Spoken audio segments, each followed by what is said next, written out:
어린이 통학버스는 어린이를 교육 대상으로 하는 시설에서 어린이의 통학 등에 이용되는 자동차를 말합니다. 도로교통법에 의해 신고된 자동차지에. 주로 어린이가 유치원이나 학원 등에 갈 때 어린이 통학버스를 이용하게 되는데요. 최근 들어 부산에서 어린이 통학버스 사고가 2건이나 발생했습니다. 충분히 예방할 수 있는 사고여서 더욱 안타까웠는데요. 문제는 비슷한 사고가 자꾸만 반복된다는 겁니다. 근본적인 대책은 없을지 이야기 나눠보겠습니다. 예, 도로교통공단 부산지부 최재원 교수 전화 연결돼 있습니다. 교수님 안녕하십니까? 안녕하십니까? 네, 안녕하세요. 자, 지난 12일이죠. 부산지구 계금동의 한 어린이집 앞 도로에서 어린이 통학버스 관련 사고가 있었습니다. 어떤 사고였는지 짚어주실까요? 아침부터 이런 좀 안타까운 그 이야기를 전해서 저도 상당히 마음이 아픈데요. 예. 12일 날 오전 7시 7분인데 부산시 그 계금동에 있는 어린이집에서 피해자는 3살 된 어린이밖에 되지 않았습니다. 저도 이제 MBC 방송을 통해서 그 장면을 바로 봤는데요. 네네. 어린이가 그 하차하는 도중에 사고가 발생했거든요. 네네. 근데 이걸 제가 자세히 보니까 당시에 어린이집 유치원 인솔교사도 안에 있었고요. 네네. 그리고 바깥에도 여러 인솔교사가 계셨습니다. 예. 예. 그래서 이제 한 10명 정도가 이렇게 내리고 난 다음에 이 어린애가 내렸는데 이 내린 걸 못 보고 그냥 통학 차량이 출발을 했거든요.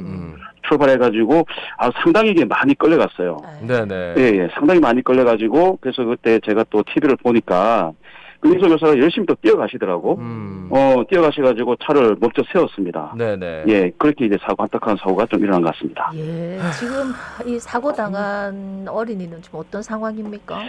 네, 이게 저도 상당히 이게 정말 많이 다친 것으로 판단이 되는데요. 네네. 이게 전신 골절을 좀 입어가지고 예, 현재 그 병원에서 치료를 받고 있는 상태입니다. 그런데 이제 이게 한 번으로 끝난 게 아니라 지난 4일이죠. 해운대구나 아파트 단지에서 22개월 된 어린이가 유치원 통학버스에 치이는 사고. 이건 어떤 사고였습니까? 그렇죠. 이 사고가 또 일어나기 전에 또 일어났는데 네네. 이건 부산시 그 해운대구 한 아파트 단지에서 22개월밖에 되지 않은 영아입니다. 이거 저 보니까요. 그 영아의 그 보호자가 오빠를 좀 먼저 태우기 위해서 유치원에 이제 통학버스를 태우기 위해서 네네. 그 사이에 이 어린애가 이제 통학장 앞으로 간 거죠. 네네. 갔는데 이제 오른쪽이 아니고 왼쪽으로 걸어갔어요. 왼쪽으로 걸어가다가 이제 보호자는 오빠를 태우고 그 사이 이제 애를 놓쳐버린 거죠. 네네. 네, 그 사이 이제 차를 이제 출발시켰는데 그 운전기사는 영화가 키가 작으니까 보이지 않겠죠. 네, 그렇죠. 보이지 않아가지고 출발했다. 이런 좀 안타까운 사연이 좀 있었습니다. 이런 통학버스에 끌려가기도 했고 지금 치이기도 한 사고도 있었는데 많은 분들이 기억하시는 거 이제 어린이가 통학버스 안에 갇혀 있는 이런 사고도 좀 있었다 아닙니까?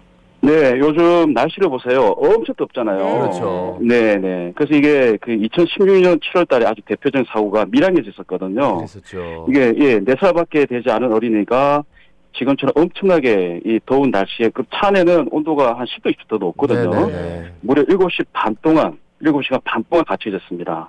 그래서 이제 뒤늦게 발견한 상태에서 의식을 잃었죠. 사망을 했거든요. 네네. 그래서 이 사고 계기로 어린이 통학버스의 그 하차 확인 장치 작동을 의무화시켰습니다. 네네. 2019년 4월 17일인데 이게 지금 들으시는 분들은 이게 뭔지 잘 모르겠다 하시는 분도 많을 것 같은데요. 어린이 통학버스 차량의 시동을 끄기 위해서는 이 장치가 차 제일 안쪽에 뒷부분에 있거든요. 네. 네네. 그래서 그 버튼을 눌려야지만 이 시동이 꺼져요. 그러면 운전자가 그 버튼을 누르기 위해서 본인이 싫다 하더라도 그렇게 가야 되잖아요. 네네네. 가게 되면 아이들이 있는지 없는지 확인이 가능합니다. 예, 그래서 이 제도는 무려 몇십 년 전부터 선진국에 이미 보편화된 이 네네. 제도인데 지금 심각한 거죠.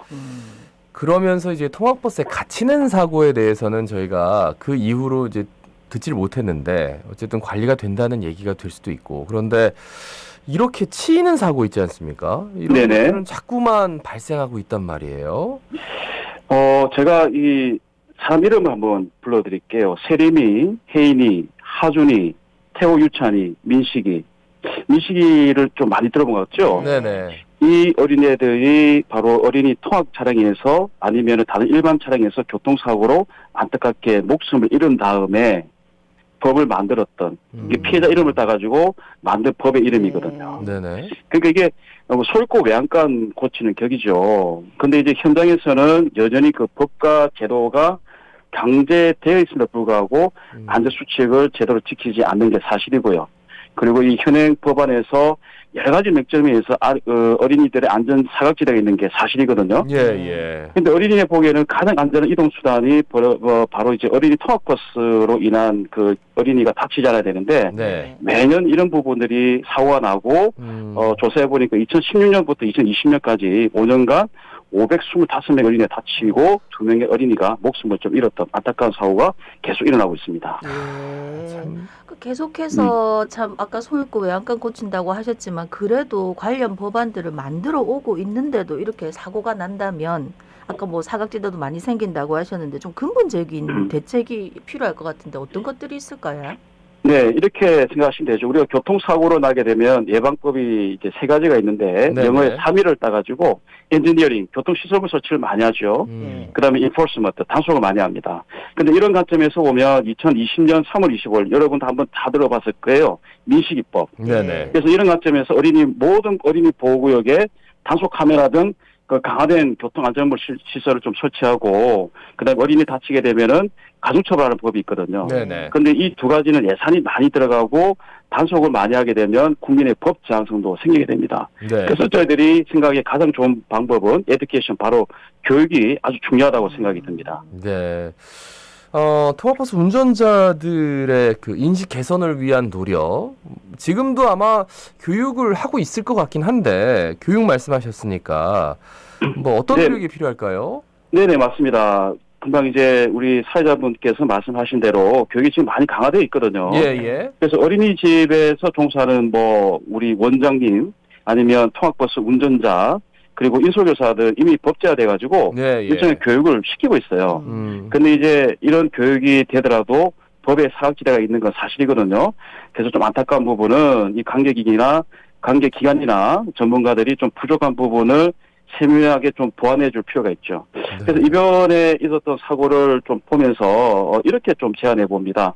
어린이 통학버스 부분의 사고를 방지하기 위해서는요, 이미 미국이나 캐나다 등에서는요, 어린이 통학버스가 정차함과 동시에 어린이가 통학버스 차량 앞으로 놓지 않게끔 안전바가 이렇게 자동으로 내려오거든요. 아하, 예. 예. 그러면 이제 그런 사고가 일어나지 않죠. 그러니까 스탑해가지고 딱 안전바가 나오는 이유가 뭐 다 멈춰라 이런 이유도 있지만 그 어린이가 혹시라도 앞으로 나올까봐 그걸 방지하는 것도 있군요. 맞습니다. 그러니까 이제 그런 기본적인 안전장치도 반드시 필요할 것 같고, 사실은 이제 통학버스 운전자도 세심한 주의를 기울여야 되지만 이 통학버스 인솔교사도 굉장히 좀 주의가 많이 필요할 것 같은데 어떻습니까? 네, 맞습니다. 이번 사고로 인해서 인솔교사 역할이 무엇보다도 중요하다는 게 밝혀졌는데요. 네네. 이 사고를 좀 분석해 보면 어린이가 특히 내릴 때 사고가 많이 발생하거든요. 그래서 이번 시간을 통해서 인솔교사가 단 1명 정도밖에 타지 않지만 원에 도착해서 어린애가 내릴 때는 여러 명의 인솔교사가 역할을 좀 분담해야 될 것 같고요. 네네. 그리고 더욱더 중요한 것은 통학 차량의 운전자가 차 안에서 어린이 하차하는 걸 확인하지 마시고 시동을 끈 다음에 어린이가 완전히 하차했는지 본인이 바깥에 나와서 확인하고 차에 다시 타서 출발하는 것이 가장 안전한 방법으로 생각이 듭니다. 네네. 참 어렵네요. 분명히 막을 수 있는 사고인데 그 마지막으로 부산 시민 여러분께 한 말씀 해주시죠. 네, 어린이면 럭비공 같은 존재로서 어디로 튈지 모르죠. 예, 항상 어린이가 통학버스를 타고 있을 때, 특히 내릴 때 우리 운전자분들께서도 우리 아이가 좀 타고 있다는 마음으로 좀 생각을 하시고 안전을 좀 부탁드리고요. 그리고 어린이집이나 유치원 등과 같은 어린이가 이용하는 관계 시설자 분들께서는 항상 이런 사고를 좀 안전에 대비하기 위해서 좀 주의를 좀 해 주셨으면 좋겠고, 그리고 가장 중요한 것은 바로 안전은 아무리 강조해도 지나치지 않는 부분이거든요. 그래서 이런 부분 좀 당부 좀 드리겠습니다. 예. 지금 저희 운전하시면서 많이들 들으실 텐데 다른 거 없습니다. 그냥 들으시면서 나 원래 잘하니까 괜찮아 이거보다는 그래 내가 좀 부족한 게 있다면 좀 더 한번 더 원칙대로 한번 해보자 이런 마음가짐을 좀 되새기는 분들이 계시다면 저희 방송 그래도 이 문제 잘 다뤘다 이런 생각 할 수 있을 것 통합 같아요. 차량이 앞에서 어린이들은 타고 내리고 있을 때 뒤에서 좀 빵빵거리지 말고 조바심 나지 않게 그럼요. 충분히 기다려 주셔야 되겠습니다. 안 그러실 거예요. 예. 말씀 잘 들었습니다. 고맙습니다. 고맙습니다. 네, 고맙습니다. 도로교통단 부산지부의 최지원 교수였습니다.